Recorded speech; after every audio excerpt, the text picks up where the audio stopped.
what he said in it.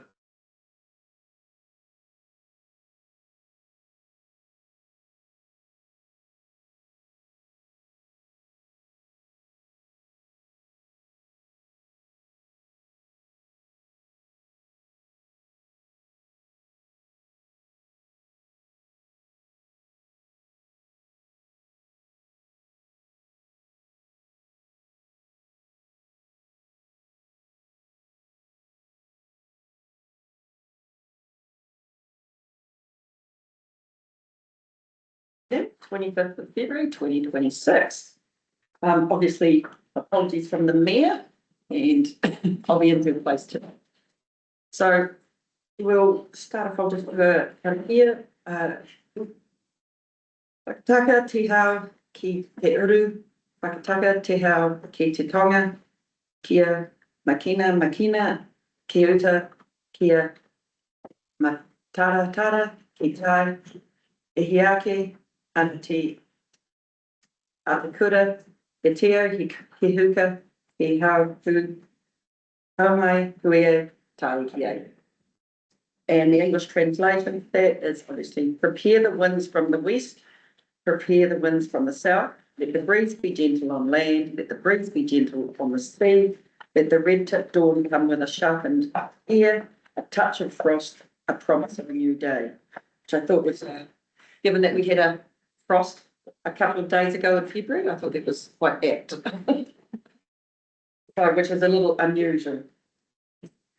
Okay, so I've just obviously done the apologies and so I'll move that. Thank you, Sarah. All those in favour? Yes, carried. And as I understand, there's no one for the public forum this morning. Confirmation of the minutes. The confirmation of the minutes from the 28th of January 2026. I'll take them as read as ready. Anything arising from those minutes? Any corrections? No. Mine correction. Councillor Bob. Councillor Bob. Oh, Councillor Bob. Okay, I'll look through and find that one. Okay, thank you. Thank you, Councillor Bob. Councillor Scott left the meeting and Bob returned. Lovely. He left the Bob. I'm not sure what he was up to. I'll give it a bit. Perfect. Good spotting. Good spotting. Okay, so I'll move. The string about itself. Any other corrections? Okay, I will move those as a true and correct record and second of that, please. Thank you, councillors. Councillor Bob. All those in favour? Against? Carried. Okay, so declarations of interest. Obviously, members are reminded that their obligations to declare any conflicts of interest in relation to today's agenda. And also if a conflict arises during the meeting, please let us know so it can be dealt with appropriately. Is there any declarations that we should be aware of? Okay, thank you. Now I understand that Community Board Chair for CCB, Anna, is not available today. She's very busy. So at some stage we will hear from Anna later on, not today, but at another time. Yep. Okay, so I will hand over to Stu for the voting. Thank you. Welcome staff and everyone today to the meeting. 26.2.3 proposed road stopping ADJ to 100 Roxburgh East Road, Roxburgh. Morning. So the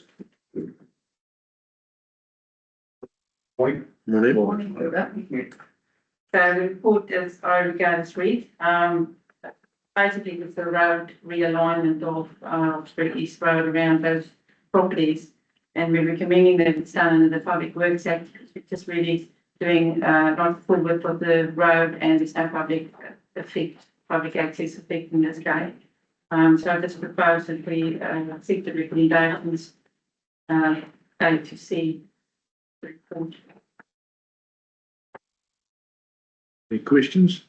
Pretty straightforward. It's gone to Tibet Community Board, isn't it? Yeah, it's really important. It is. Happy to move the recommendations. Anyone want to second that? Phyllis? All in favour?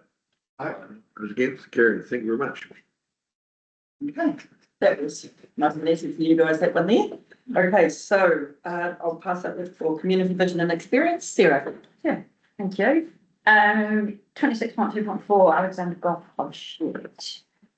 This is just requesting your approval as the delegated authority under the Reserves Act to approve the sheet as indicated on figure 1, that they want to erect for more storage of golf carts.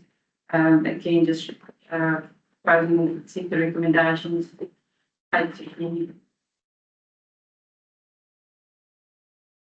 Yeah, I move it. What's that? All in favour? Right. Yes. Carried. There you go. Thank you. That's Sarah. What's the, Bob, Bob. sorry, Nathan and Bob, yeah. Thanks. 26.3.5 containers on reserves. Maria?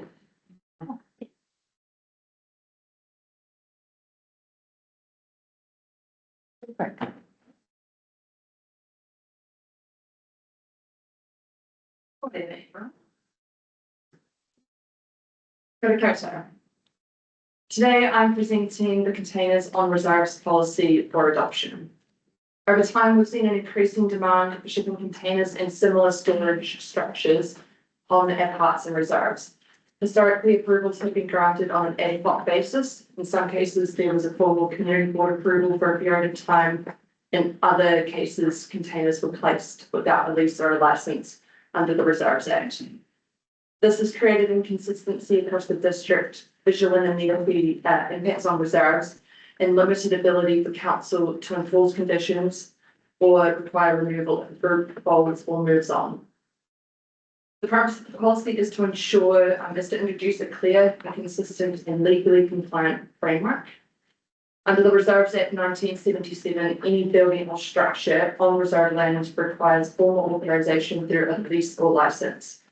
This policy will ensure compliance with that legislation while also protecting the amenity and the recreational value of our reserves.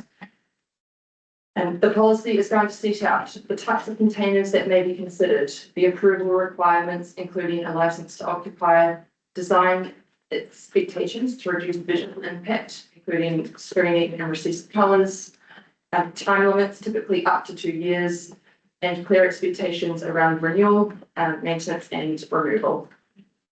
Importantly, the policy signals a clear long-term transition away from individual containers and towards a shared or integrated storage solution where practicable. Containers are generally discouraged and will only be permitted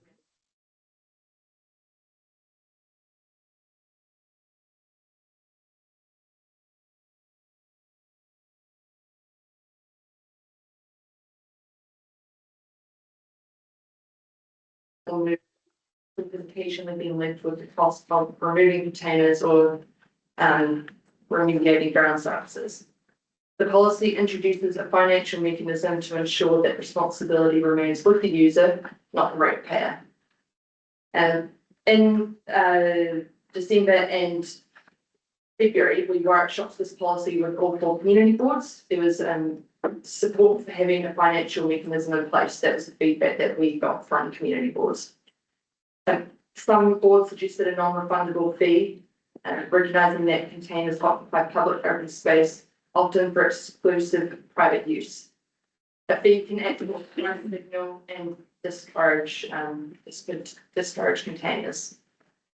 In response to that feedback, we brought back 3 options. So, number 1, a refundable bond. Number 2, a non-refundable fee. Number 3, both the bond and the fee. A refundable bond is a security deposit. It ensures the container is removed and the site is remediated at the applicant's expense. If the group fulfills its obligations, the bond is returned. A non-refundable fee acknowledges the private use of the land and provides a deterrent. However, it does not guarantee removal or cover remediation costs if the container is abandoned. The combined option that provides the highest level of protection, but also creates the highest financial barrier for volunteer-led organisations and community groups. And that's something really important that we need to consider there too. We're not trying to create barriers just for the sake of it. Staff are recommending the refundable bond option. This strikes the right balance that protects council from financial risk, ensures compliance with removal requirements, and remains cost neutral to groups who meet their obligations. So in summary, this policy provides clear and consistent district-wide direction that strengthens compliance with the Reserves Act, which is something we have to do. It improves visual and amenity outcomes, protects council and mitigation costs, and supports a gradual shift towards better and shared storage solutions where possible. We therefore recommend the adoption of the containers on reserves policy with a refundable bond as a financial security mechanism. Happy to take any questions. Maria, how much is the bond? That is decided with the, Generally, probably around what the cost of removing container would get the price on that. Be this side of July, council would say that. Council would approve that, it comes through. The duration, that's a limited to 2 years with no renewals.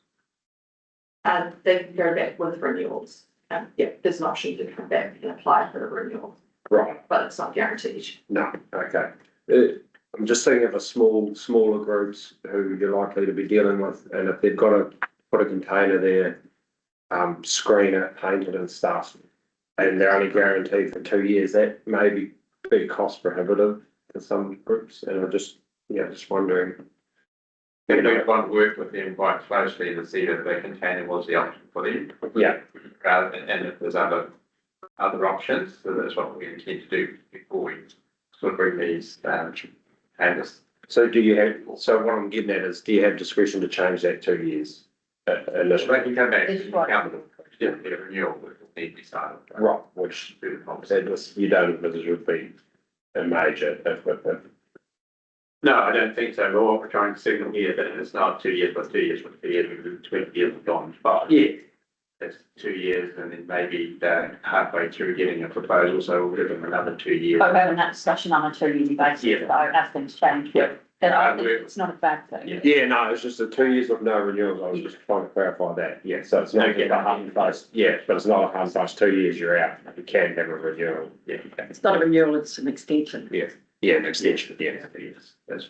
But that would be, as long as the conditions are still the same, keep going, if things were going to change, you know in advance, you've got a couple of years.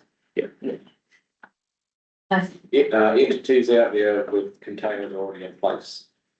Obviously, not from a bond perspective, but getting in, screening, painting, etc. And others going forward going to have to be doing it.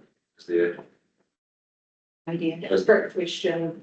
So the first step once this policy is in place, if it's put in place, is that we'll be reaching out to all of those community groups that currently have a container, reaching out to them, letting them know about the policy change and then working with them to determine how long they've got left, if they already have an existing license. If they don't have an existing license, what does that look like?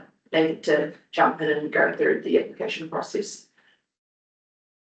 So just on that, do you have a clear picture of how many containers are on reserves in our full district? Categorically, Yes. okay? And some of those containers have been on reserves for a very, very long time already. So I'm wondering how some of this is going to be received. So, I mean, I guess, can you just talk me through how you came to that conclusion that it doesn't get to that significant through the significance and engagement side of things for public? So I guess that's a compliance issue with the residents. The amount, probably half of them have, more than half of them have been formally approved through the process, and a few haven't been. So it's tidying those ones up and putting them through the process for a license under the Reserves Act, and then we would, I guess, with those ones that don't have that, we would give them the start of their 2 years, and we would think about why they need them for the next 2 years and give them the, is there some other options for storage or whatever they use them for, and then go through the process again. But then after it's another 2 years, it's still been probably. So they're our intention to do that. So it's really need to be compliant. Things that people have just done, I think is, they need to be, you just can't dump stuff on people's land, including public land, so we need to tidy that up. I don't think it's a great issue. They'll get 2 years at least. Then we can review those up to that 2 years, but that's what you talked about previously. We'll have to work with them. There's a few that have other options. One so that I know that might get in other options that could be within a building that's there as well. So, I think that what we will do, just work with those groups over the next couple of years to use compliant with this policy as well. I think, what we propose on the renewables policy, that's in 2 years to review it, isn't it? So it'll kind of be in line with some of that work as well. So will that, you'll give us we'll get given a clear picture of where everything is going, where it all is, so that we know. You comes up. Yeah. And with, when you say private use, I was just, that, when I read that, that kind of implies that it's an individual private use, like as an individual person. But I'm picking that actually, what you're trying to get at is it potentially clubs and things like that. So, That's right. yeah, so have we got any containers that are individual private, not club private, on our reserves? No. Okay, so it is all actually community groups, clubs, etc. So it's not, yeah, okay, just that use that we does kind of connotate. Yeah, yeah. Just whether there's something a little bit tighter in relation to that could be. What is the, obviously you said the recommendations that bond only, not fee. What are the implications there for a group that's looking for some kind of storage versus, are we giving them a cheaper option to go and put a container somewhere to store whatever sports equipment as opposed to renting a building or a space? Are we going to make this problem any worse by saying it's you pay your bond, essentially it's free at mining, isn't it, that area? We don't want to encourage people to put containers there, this kind of negative secondary option if there is no storage, but are there any situations where that might be the case, that storage is available just as cheaper, and we're going to get ourselves in? I think as I said earlier, we work on that when they apply, determine why they want it and work through if there's something can be, why they can't be. But that, why they want to apply, is that then down to our discretion, whether we feel like there is an option and we're suggesting, because we're not giving ourselves, like, is there a way maybe of putting in here that if suitable storage is available, that has to be the first consideration, just to tighten it up, because I know there's one or two even here with the sports club, it's not easy to get into. It'd be easy to have a container because you just can get stuff there and it's just easier. But where containers start popping up then and then they do it, so they do it. And then it does. Yeah, so that's, we can sort of tighten it up, and that's not fair enough, but that is what the policy is trying to achieve. So if there are alternative options, that's the big thing is, that's the clubs that are wanting a container on reserve, if they have an alternative option, that needs to be. So we could pretty much turn their container request down on the basis that something does exist, albeit payable. So we're not trying to make it prohibited by cost, but at the same time, we don't want to give them a viable alternative that's a freebie and then we start filling up space. In your policy and your duration, you're essentially saying, unless you're demonstrating that you're looking at co-storage, your extension's unlikely to be granted. Yeah. You're granted an extension if they were making efforts to find co-location storage, and if they weren't, then the component, because they're essentially, you're trying to stop them from just being what you're saying, the component's the permanent solution. Ones we're given now, we're given sort of 2 years to do that, and some of them work towards that, and some of them. So on the understanding of the being, like, we shouldn't be making money out of this, but it would also be nice to be quite prescriptive that we're not encouraging this. It's just we understand that sometimes it might be necessary. It does, if it's comfortable, it's a practical alternative exists. Yeah. that need is clearly justified, so.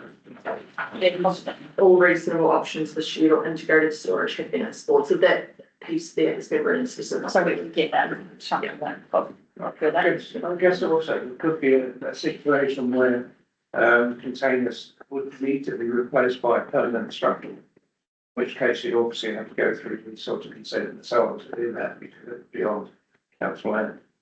we're just going Yeah. Is there any possibility that we are going to see applications for grants to cover to. fees, So we'll be paying for the question. Could do, I think. the bond? I mean, I'm not saying that all groups will be in that position, but there may be some groups, I don't know. So they need to meet whatever the grant, conditions are. Sure. That's one of the conditions that would be committed. And this bond is not gonna be like $200, it's the removal fee, right? So it's gonna be. But more so some of these entities, you know, they haven't been there, but spend their teeth financially, so. You know, I get the intent, but we've got to be a bit sensitive to that. Yeah, we would with it. Well, it's a risk, sometimes alternative could be in a council owned building. Hence why they've got it on reserve with the sports gear and stuff in, because. But if it's too hard to do business with the council or have a facility that's lockable to only be used to those, might be junior cricket or something like that, or soccer. Yeah. But it's, you know, long. The fee, I guess the problem is the fees and our type restrictions on whatever, it doesn't inhibit it, and with containers the only option, it's over this. Yeah, as I said, and it is sort of further down the track, you know, sports was growing in the community, especially in the area. So, having a dedicated storage facility is something we would want to encourage building, and if the council has some skin in the game, that's what's done through grants and other people put it there, is something we should be looking at, it's encouraging as well. Part of this is actually just formalising a lot of the stuff that is already happening, so actually, if there is an issue with storage in a particular reserve, we Brings need up to through here. be all over that. And we need to be coming up with long-term solutions for that and thinking holistically about it district-wide. As opposed to just going one community group at a time. And so that's the idea of this, is that real holistic view and making sure that one community group is not being treated differently to another community group. Okay, anybody else? It's not very likely that any group's going to abandon this container given the cost of this space. Yeah. Some people do get donated containers from people, so. Well, council could just put them out for tender, but like. Try that, Yeah. Pop it on the table, Charlie. Quite often it's the contents that have got the significant value. Yeah. Anybody else? No, all happy? In that case, recommendations, A through to D. Are we happy that the financial security and cost recovery, we're going with the staff recommendation of a refund of the bond? No more chat. I see as is, no, David Mover? Yep. Nathan, second, Joe? All in favour? Against? Carried. Thank you. Let's stay right here. Wants to fun stuff. And now the fun stuff, Maria, tell us about the play strategy. Okay, so. Woohoo, yes. Yeah. Now, Glad we got that stuff out. Important stuff, but I'm really excited to speak about this today. Today is a significant milestone. So after many months of research and hard marketing from many people, engagement with their community, analysis and refinement, we are bringing Central Otago's first draft play strategy to council for approval to go out for consultation for 1 month. This will be the first time a district has had a long-term district-wide framework for play. And before we could jump into doing that, we had to actually understand exactly what play is and what council's role is when it comes to play. And when I speak to the substance of this report, I do just want to make a quick housekeeping note. You'll notice that there is some highlighted text within the document. I'm not sure if it is showing up on this version.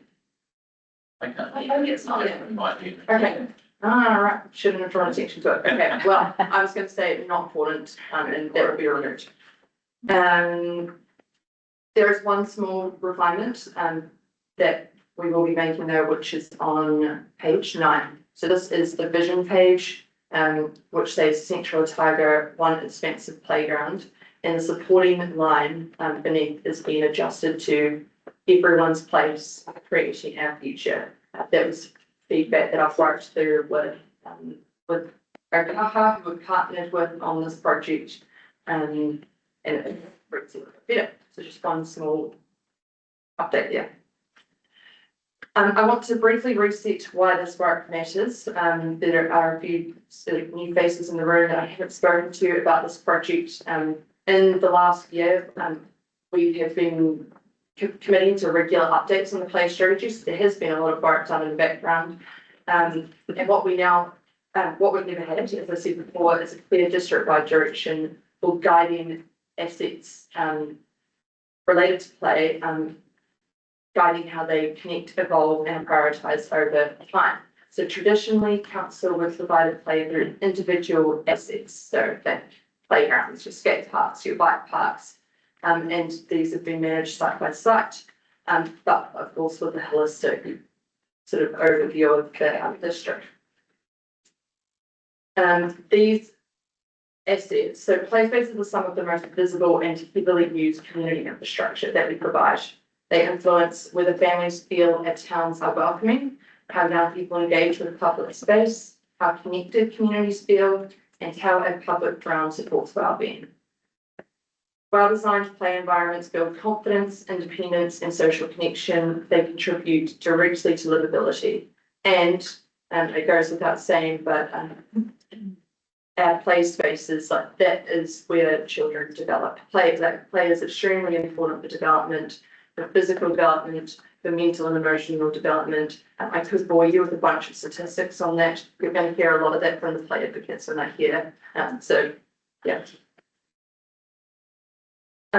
The strategy moves us from reactive renewals to intentional planning. So it shifts us from many small aging sites towards a connected network with a clear hub spaces in each ward and strong neighbourhood access. Also staged improvements based on play value, accessibility and identity. The strategy does not commit immediate capital funding. Those decisions will remain through the long-term and annual plan processes. What it does provide is direction and criteria so that every renewal, every upgrade and every growth area investment aligns with the bigger picture. Throughout this process, we've worked with Mana Whenua, as I said before, we partnered with Okaha to ensure that the strategy reflects connection to place and local identity. That input has strengthened the vision and helped ground this work in Central Otago's landscapes and heritage context rather than just applying a generic model. Importantly, this will not be a strategy that just sits on the shelf. We have intentionally aligned consultation with the Central Otago Play Innovation Committee as well. So from the 17th of March to the 19th of March, Sport New Zealand, Ihi Aotearoa, they will be arriving in Central Otago for 3 full days for a hui. They will be bringing with them around 11 play advocates from around the Mutu, from around the country. And we have them here locked in for 3 days thinking about Central Otago specifically with this topic and how we can have better play outcomes here.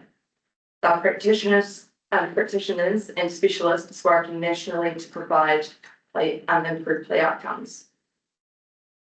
What they will do, they're going to test their thinking.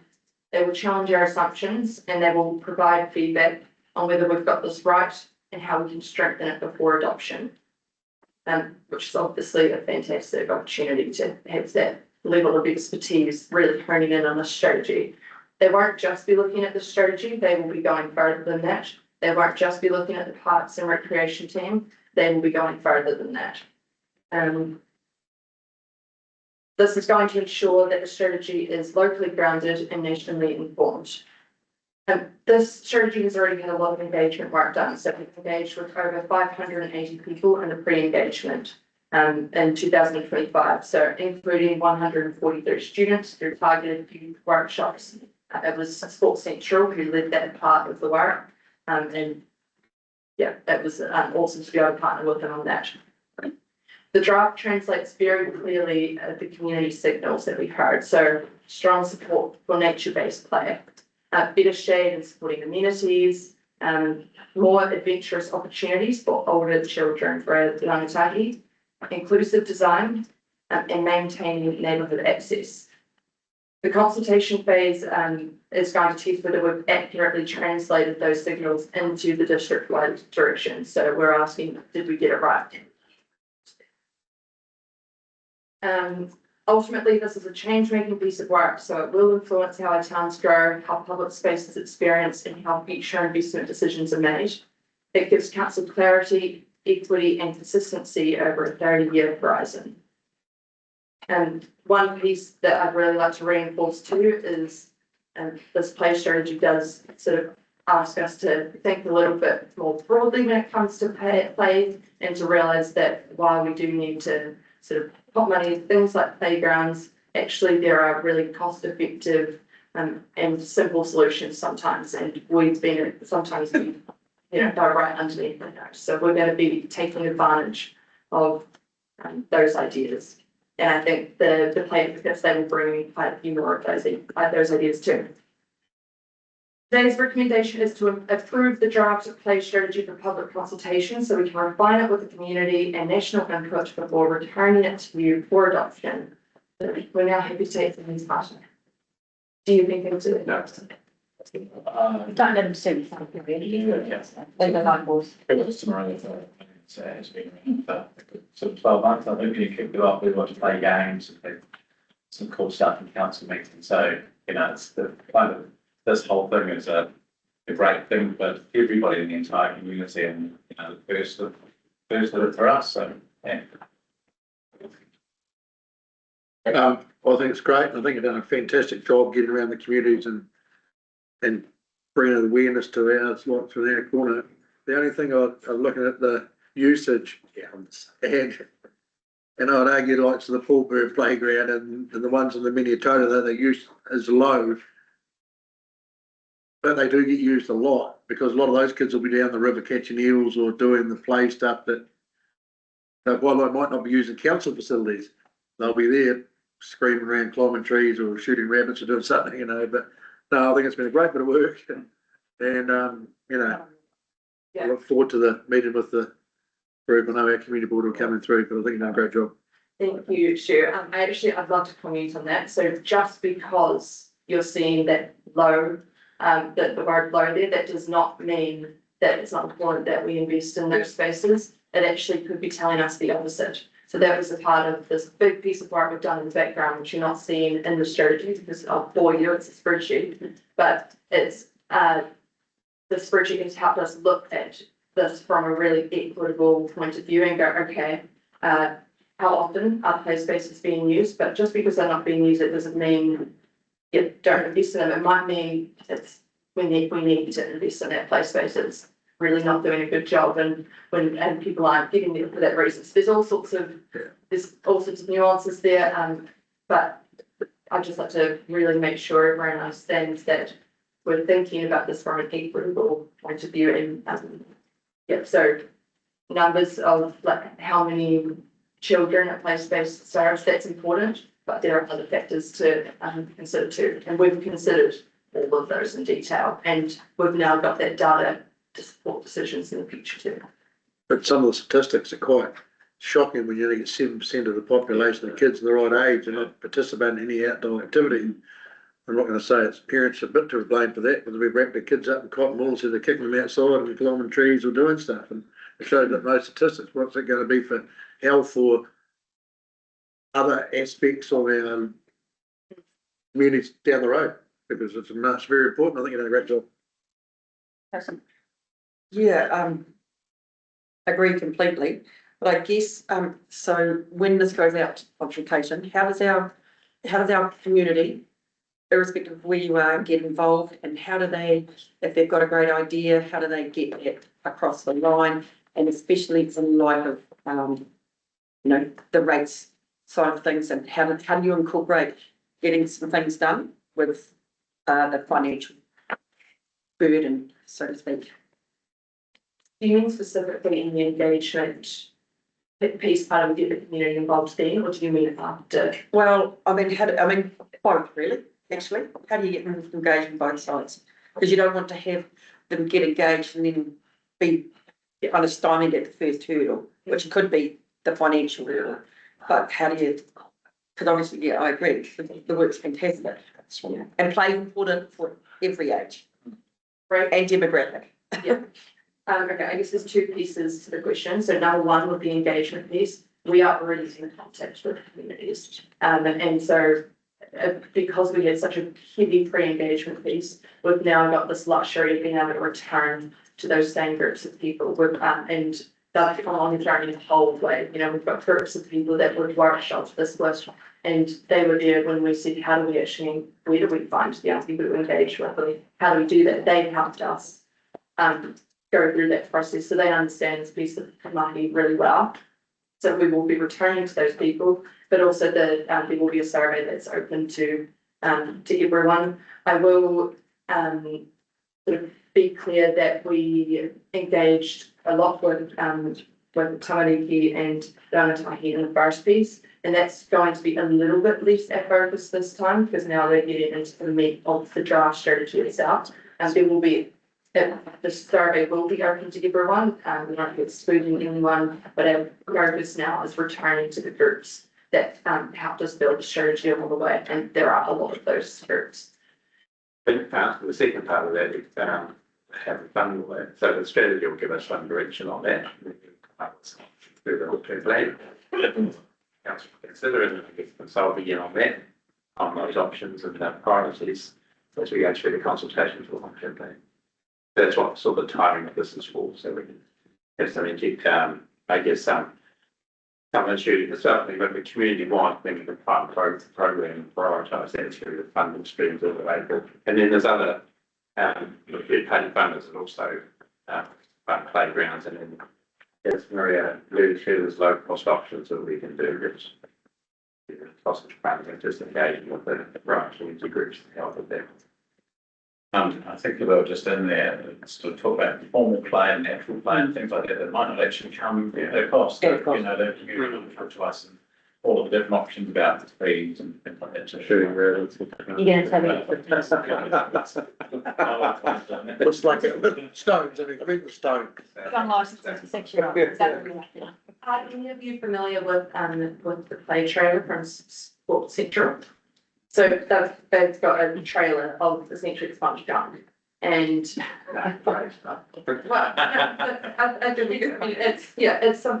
play items, but when we think about play, we think, oh, you need to, yeah, but this it is a bunch of stuff, and you think how somebody can get a play with this, and they just run on in there and they pull it out and they have so much fun with it. So there are really creative ways that you can do that.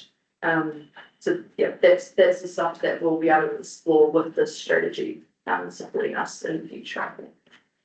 And some of this informs what we meant to like with the sports development, like the Yeah. fields and stuff like that as well. It's the extra stuff like there's the Century Playground in Alex. Just next to some sports facilities, things like that are, the extra stuff that's not necessarily going and putting in new playgrounds, it's just informing what we do moving forward. But I also don't want to understand that, playground equipment is expensive, and we're not saying let's remove playgrounds. The playgrounds play a really important role for their community infrastructure, but just how can we provide more opportunity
those other providers, so that's the Preschools, preschools. yeah, just like the compliance, yeah, It's horrendous. horrendous, and I don't think any of any time to do that space really. But we still see, and I'm just looking at Park and Park, you still see preschoolers engaging with our current facilities, but Price rise the parents.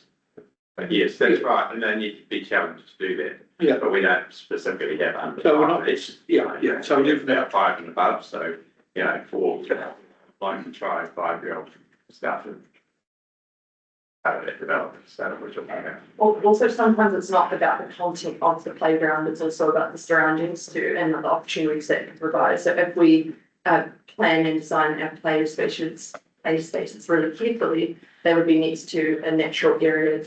They would be next to like water play opportunities. They would have a pathway going past where you can learn to ride your bike. So yeah, there are other things like that that we're thinking about.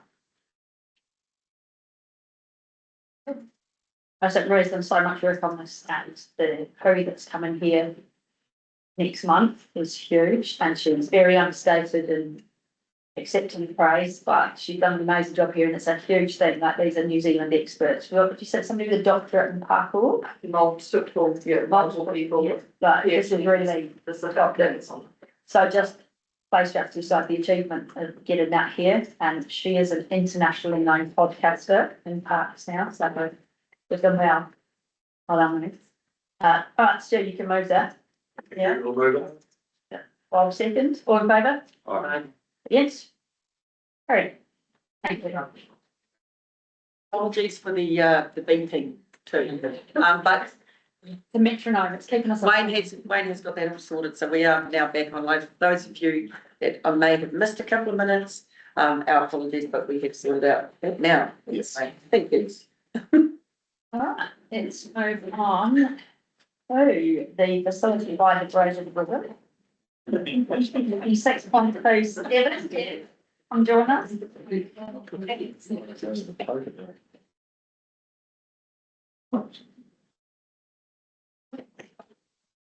Thanks, Sarah. Thank you. Okay, I'll take the report as read. The purpose of this report is for council to consider the recommendations the board from the community board, the Cromwell Community Board, regarding the process to engage the community in naming the new facility down by the lake.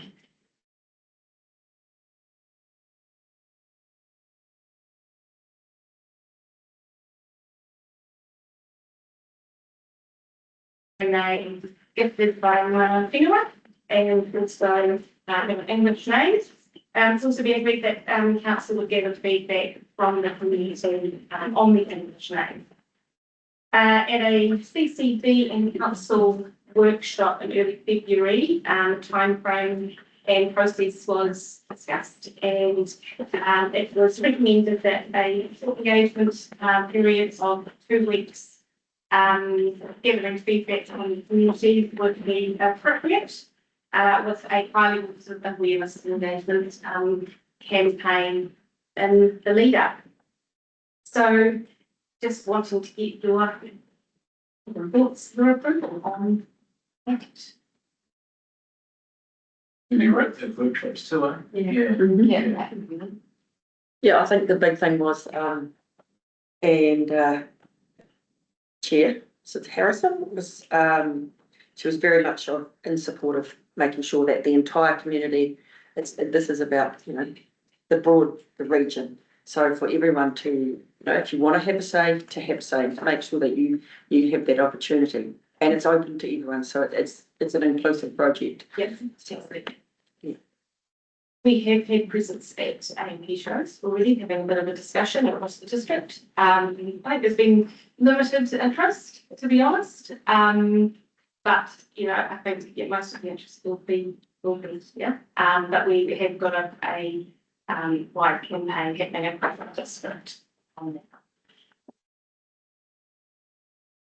that.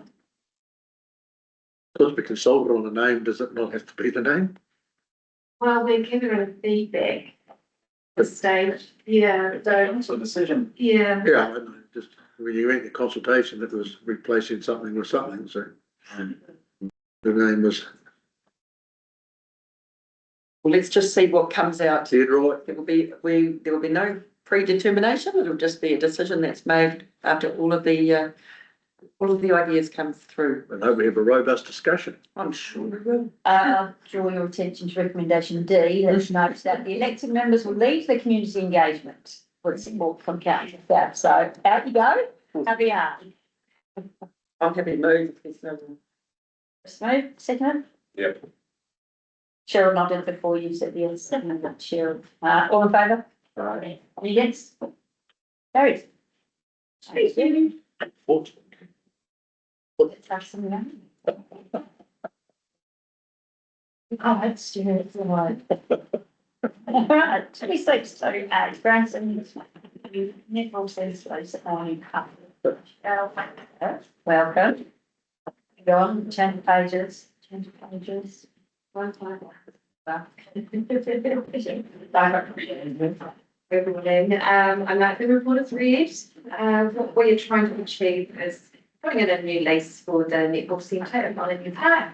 Most parts are agreed with the club itself, but we just need some guidance in respect to the car park. They were keen to have some of their leases fell into it, but we're still benefits for the community to do that otherwise, so go opinion on that.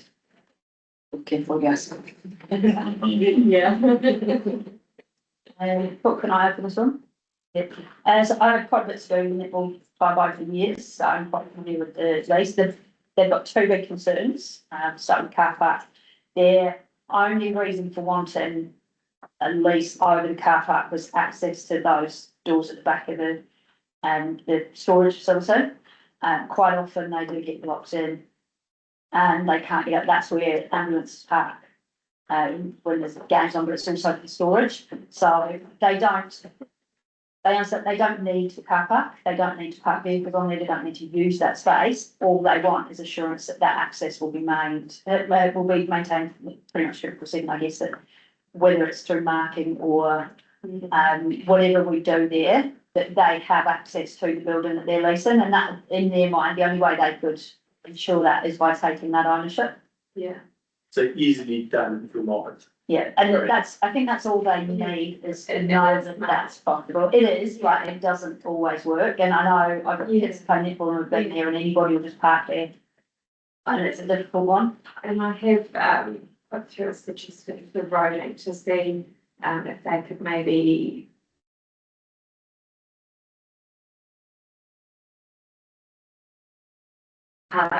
those yellow lines are, maybe give people that thought that it could be a car park rather than. Oh, yeah, right. You know, there are little things there that I think could be tweaked, but I think also to get the permission from netball to potentially put a sign on the building that says no parking. That was my least really good. Can you put it, vehicles will be towed kind of thing or something, can we go that far? Because it is, there's something that makes it quite clear, because their thinking is that they have no jurisdiction, so they don't ask people to move, but it's not their land. Yeah. So if they are in the middle of netball season, it's manic in there, because you've got football and rugby at the same time. And then they don't have that jurisdiction to go in and say, hey, you can't park there, might go to council and do what they want. So it's that ability to like to see it more than anything. More to the signage, like access for emergency vehicles only, things like that, I'm sure we can work. Or if that doesn't work, you can put a collapsible bollard so that you can still access if you needed to with a vehicle. But when you don't want it to access, you just raise the bollard. Awesome. Can we work with the lessee on that, just to keep that conversation going? Yeah, I think the best, look, my opinion, the best choice to go forward is improve the signage. Yeah, we'll start with that. See if that works. Yeah. If it doesn't work, we can go to perhaps bollard, which will work. Yeah, obviously, yeah. Yeah, You think it's a like big cross section painted on the ground, yeah, that would deter most people. yeah. Yes. It's already long, but that, and they are closed off at the front, and the yellow, for groups, so it's no parking, but. But when the kids like. Yeah, but when, yeah, and I think potentially it's just about Like, I'll just stay there for 5 minutes and then you get away with it. Yeah, it's a management thing, but that's, from my understanding, the only reason they were in dispute about the lease area was to maintain access, or they don't actually want to lease the car park, they understand the ramifications of that, but they are. But it's essential that they can get into that building, so as long as we can make sure that they, and we're working with them, just keep that conversation going with them, that. Yeah. That we'll catch up with them, and if it's not working, we'll do something else. Yeah. Then I think that, that works. Awesome. And one of the things, the term of 15 years, because it's taken a few years to get to this point, we're now 3 years into that term. Yeah. And their initial finance from funders is that they're looking at needing a 30-year lease to secure that funding. So would there be any issue with making that first term 18 years? So it's 15 from now. And then we just take into account the 3 that have gone before, and then with the right of renewal of 15 after. So they get 30 from now. I believe the reserve management plan allows for 33 years. Yeah. I understand a bit. Yeah, so it's fine. So we can change that, and then they've got the security of their 15 years, so they get 30 years, they can go to funders with that 30-year term. Yeah. Because Excellent. the final expiry will be 2056. Somebody else might remember what to So Wayne's just sorting, doing some I'll numbers. still be here. Oh, geez, we're the bid review in July 2015. I better talk through the. So, meeting. everything else stays much the same, we're just starting. Being here, that's And again, just to give them that surety, they're taken. Awesome, I'll stop talking, anybody else want me to? Does that mean that the rent review dates would need to change as well? Could just be an additional. Just in addition. There's this one I'd want to year, carry on from where they are there. Yeah. We have to do that. Yeah. Who funds maintenance and repairs for the initial area use? They do all that. Yeah, rebuilding. And that's what they're looking at, getting funding and fundraising now to change their court services. That's a huge project, that's the house is the building, but the majority is the court services stuff. That's what they're trying to do. And I think, when they came to, I saw the ladies at the Vincent Community Board meeting, and they, this is not it's not grounds that it's sort of people, other community members can't, obviously not while they're playing netball, but, for the rest of the time that netball's not happening on there, it is a really well-used community space. So, yeah, it's a really, really important place. Especially on a Saturday. Yeah. And it is netball only now, so there's a lot out of that, so it's just netball, isn't it? Yes. They're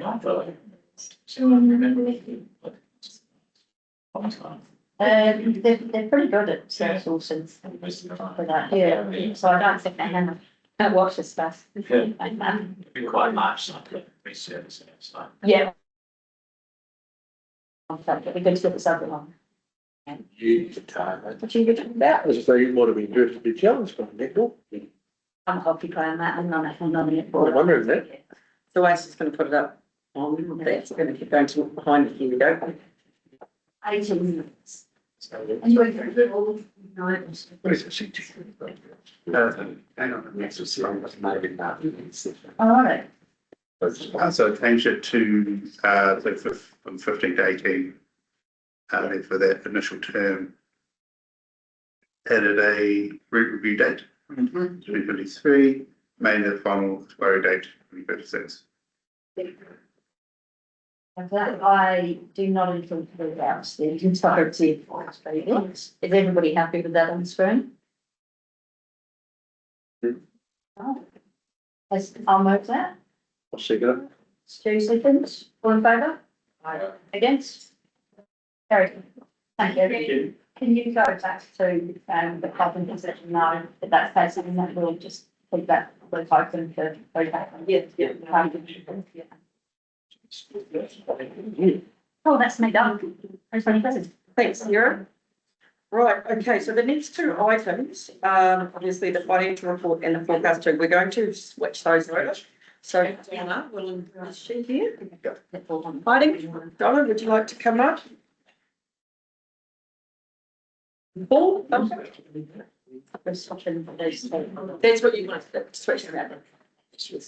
So we're now looking at page, on our agenda's page 217, and it's item number 26.2.10, and we'll go back to point 9 after this one.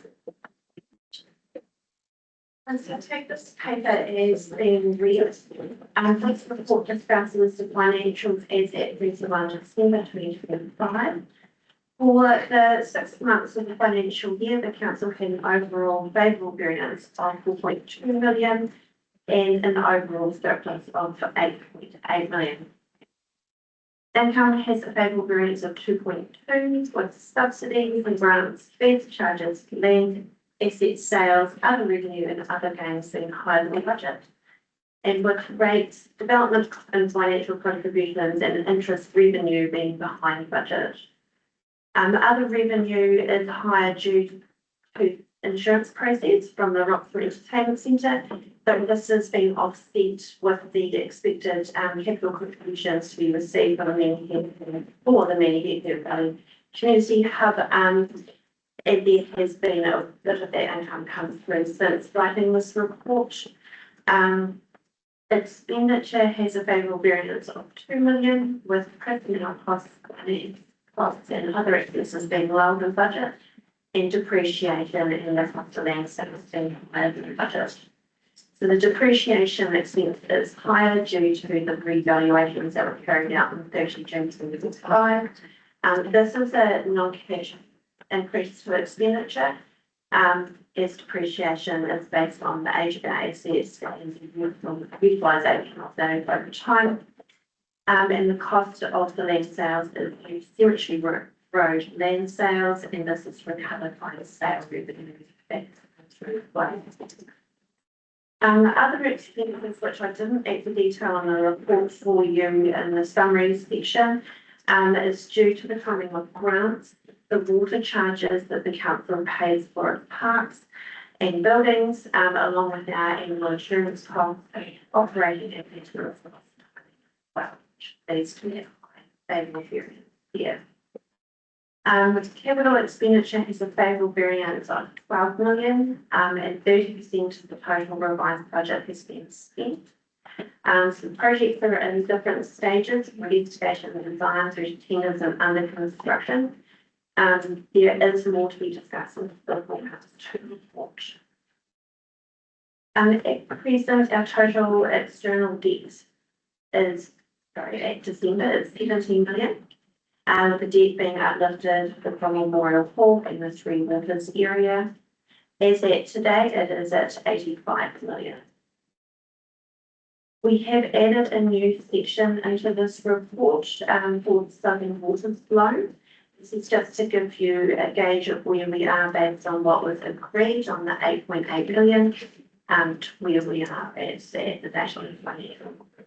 So as at December, it was about 362,000. Also, we have the reserves balance. So we finished at June 2025 with an audited reserve balance of 4.09 million in surplus.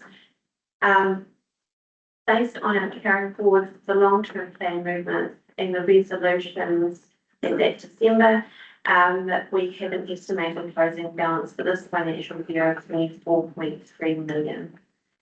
This closing balance will be impacted with land sales, as the 24 million is really geared towards receiving those coming in this financial year.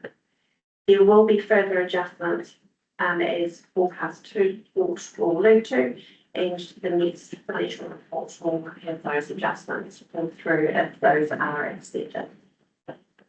Are there any questions? With the water services budget, it's was a delegated authority to Peter. Who manages that budget now? You have a chairman and a project. So right now, we do. Yeah. Until that company is constituted, and there's probably a few things that have to work through the LGFA, we do. So it's an allocated fund, but so do you actually have a budget for the speeding program? We do. With this, the allocated budget is 8.8, and that was authorised by council. It's a delegated authority To Peter. Yeah.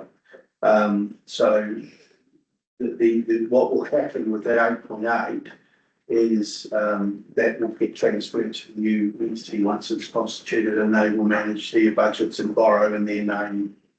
So we're kind of we're almost an interim step. We won't, I doubt that we'll see this process right through to Yeah. 1 July 2027. So, given that Waitaki is, joining Southern Waters as of yesterday, does that figure change at all?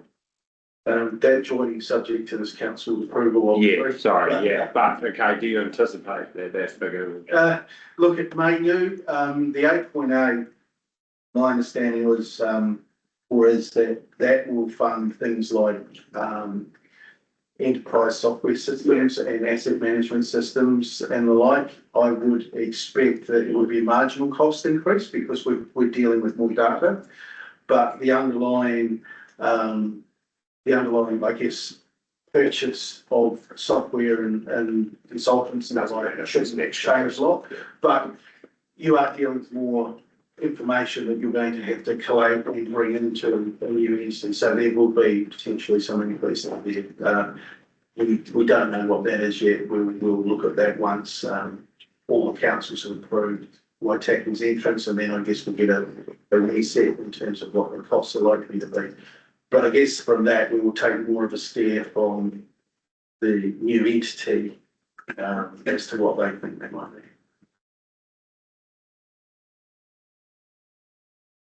Because it could get bigger again.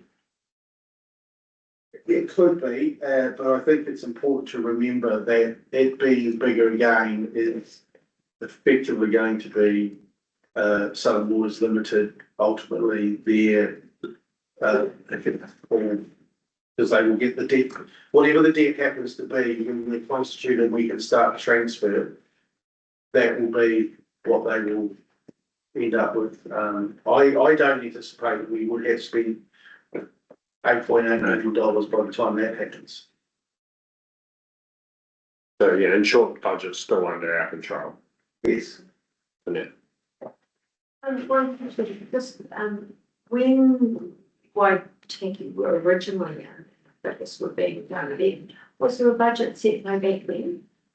I think there was, and Pull on those figures? yeah, so I mean, essentially what Marks and Mo did, because there was a lot of work done on the form. Yeah. And that's probably still relatively consistent, although Waitaki have had to redo their water budget as part of this work, which is different from what we saw 8, 9, 12 months ago. So there will be some differences into their water services delivery plan, which will have to be fed into our finances or the Southern Waters finances. We'll get to see that in short order. Some of that information will be presented to local councils before they make those decisions. Any other questions? I've just got one. Riverside Park, how's all that tracking financially? Question of the Parks Department. So there's going to be a paper that goes to be on just the next day, voted the final consent and the, just where the plaza is,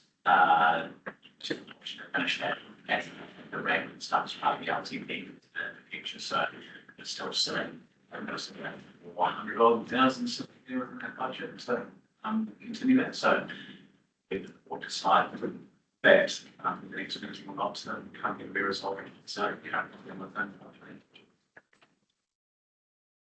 Thank you. Any further questions? No, okay, back to the resolutions.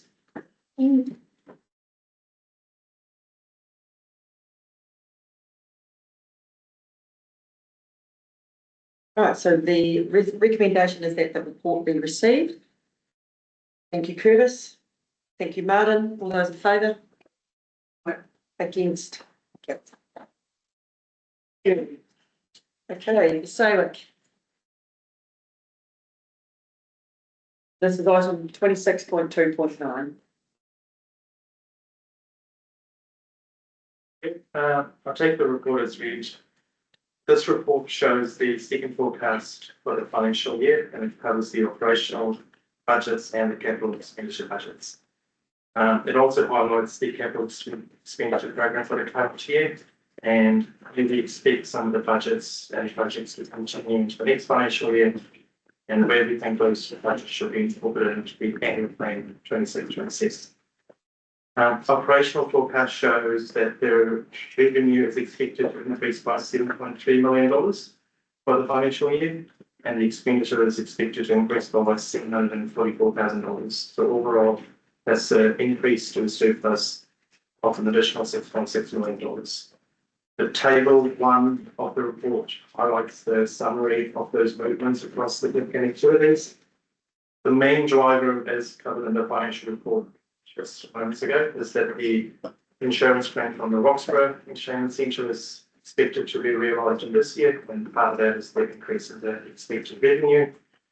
Others revenue includes the land sales from Cemetery Road and Dunstan Park, and the associated costs of the which are also not reflected in the budgets. In the governance and corporate services, there is an increase in the expected rates penalties revenue. I just want to make a point that this increase in penalty revenue is quite with the increase in the total number of rates we're collecting. So as over the years, the amount of rates we're collecting has increased, so is the level of penalties. It's quite in sync with one of the other. The capital expenditure forecast shows that there is a decrease in the current year's capital expenditure budget by $17.18 million. Table 2 in the report shows you the summary of those changes across the department. And the main change in the capital expenditure budget is that $17.2 million worth of budgets across property, roading, waste management, and tree waters, where these projects we're in different phases of their planning processes, and we expect them to continue in the 26-27 financial year. And we are expecting those budgets to now form part of the annual financial resource 27. The appendix 1 to the report also contains further details around the changes to the program. Questions? Yeah, on the penalties, is there a trend emerging there or region? Like, I believe it's increased as the overall level of rates we have collected in recent years has gone up.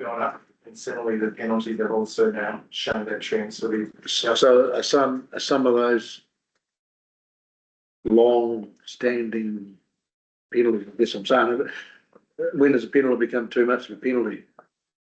Well, first of all, if we go back a step, the trend for penalties is consistent as a percentage of total rates collected. That's not increasing. Just to make that point, given the rates increases that we've had in the past. In terms of the our collection rate, we're starting to see that increase as well.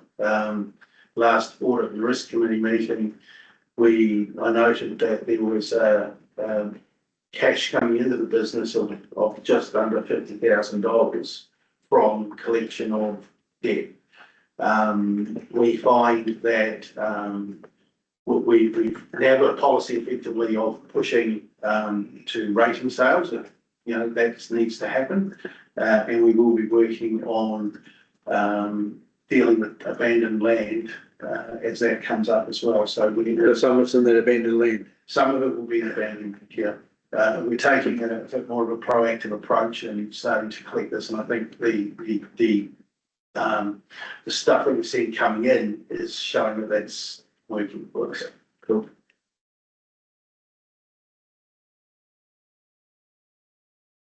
Any questions? No, just I guess it's just it is a continual question. So obviously there's a lot of projects, especially in the water space, that are actually that get carried over, which has been put up time and time and again. Just I guess with the that will all change in 27 when it all gets transferred over. I guess and this may be not quite a question for you guys, but maybe more be in Julie's wheelhouse, is the, you know, there's all of those projects, I guess, from a community perspective. There's been all this waiting for it, they've done all the financial side's been done, and then when the new entity comes in, how do we know that these things are going to, and that's going to be part of the, I'm hoping that's going to be part of the, you know, the work program that's going to be maintained. So, there's probably two questions in there. What we're going to do is bring you an update on your capital program to your next meeting. That gives, because it is so alluded to, is what stage is the project in currently? So what happens is that 30th of June comes the fact that the contract's been let and the works now moving into construction is kind of not available in there. So these projects, we have a high confidence that will be delivered by the 30th of June 2027. And then there's others where there's not as great a level of confidence. So we're going to bring that level of information to you for the next council meeting. In terms of the requirements going forward, once the new CCO takes over, there are legislative requirements that have to be met, so they will have to program projects to meet the compliance requirements. And the legislation now also states that you are legally required to plan infrastructure upgrades to build the contract growth. And I think our current 10-year plan, the first 3 years of that was really focused around compliance upgrades, in particular water compliance. And then that later part of it is largely around the growth upgrades. So I would say that a large proportion of capital programs for Central Otago District Council and the next forward, which will be under the water entity, will be related to growth. One of the things that has only been one of the carry forwards this year was the fact that the waste and environmental performance index to be released until the 19th of December, and a beautiful significant capital projects that need to meet those standards. We haven't been able to move those for the first 6 months of this financial year. We've been sitting on them, so that has delayed what work into next year as well. So those projects are still going to need to go ahead. There's a bit of a change around in the program. There may be some locations where we might need to spend as much money because of the change in standards, but there are other locations where we may need to spend more money. So I think overall the amount of money is probably going to stay about the same. It's just the locations that's much different. If you're trying to plan projects that have multi-year delivery programs on them, then changes in the standards where it impacts the I guess the argument that you particularly hear from community members is that while they understand growth's got to be accounted for, there's other areas of the community, or the district that is stymied from growth because of this. And so you've got a competing balance there, you know, people who have been paying things for a long time, but then can't do any growth because of. We are home